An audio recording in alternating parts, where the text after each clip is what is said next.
Merci, vous avez encore la parole pour 40 secondes. Ah oui. Rapidement, sur le cahier des charges, moi je suis éleveuse de veau de lait et label, donc le cahier des charges, je sais exactement ce que c'est, HVE aussi. Et le souci, c'est que nous avons peur que tous ces labels, tous ces cahiers des charges, en fait, viennent contrecarrer notre agriculture vertueuse, en fait, parce que c'est pas parce qu'on est en conventionnel qu'on fait pas une agriculture vertueuse. Et à force d'avoir des labels, d'abord, ça perd les consommateurs. Et nous n'avons pas le revenu en face des contraintes. Merci, mesdames. Pour le groupe Horizon, j'avais monsieur Alfandari que je ne vois pas, mais je suis sûr que monsieur Benoît va improviser une question à sa place. Merci, Monsieur le Président. Madame la Présidente, Madame la Vice-Présidente, dans votre propos introductif, vous avez abordé plusieurs points très intéressants.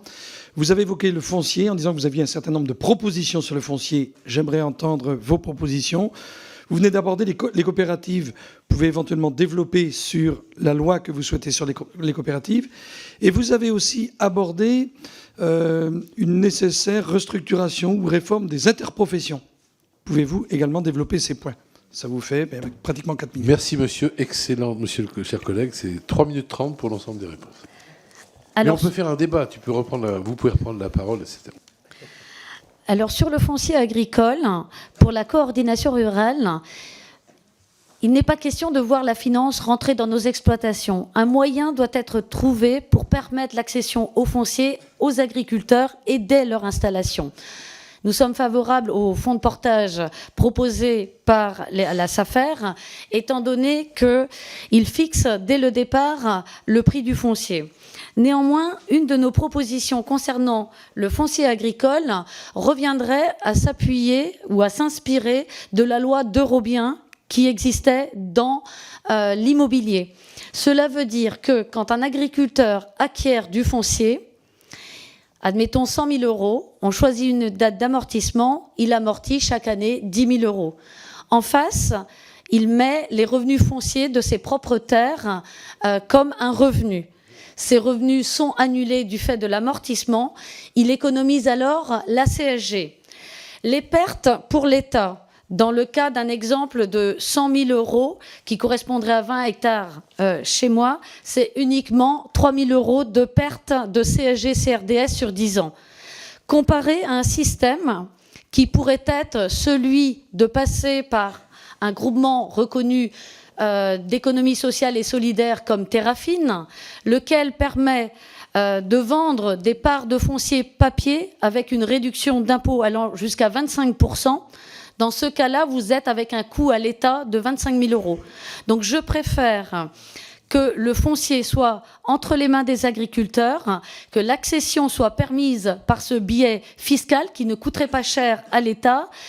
Et pour un jeune, vous avez la possibilité de négocier auprès des banques des prêts très long terme, à savoir 20 à 30 ans, avec des paliers pour lui permettre d'avaler d'abord son installation sur 9 à 12 ans, avec des échéances qui équivaudraient au loyer qu'il aurait payé à un tiers. Donc, je suis au bout, non? Alors ça, c'est bon pour le foncier. Sur les coopératives... Alors, sur les coopératives agricoles, justement, c'est de consolider au sein du bilan même de la coopérative toutes les filiales. Cela passe justement soit par un envol de certaines filiales, soit par le retour au niveau du bilan de la COP.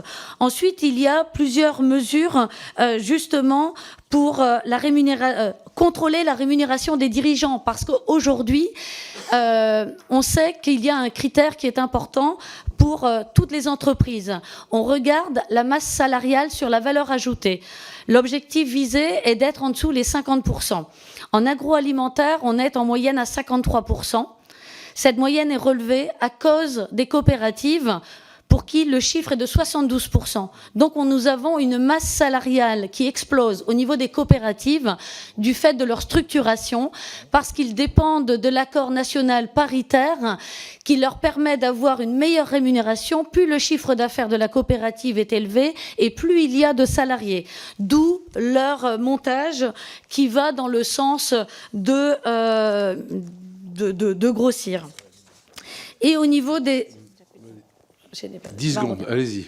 Au niveau des interpros, il faut justement revenir sur l'intérêt de ces interpros. Où vont les budgets? Est-ce qu'il est judicieux d'aller financer des bureaux à Shanghai, à New York?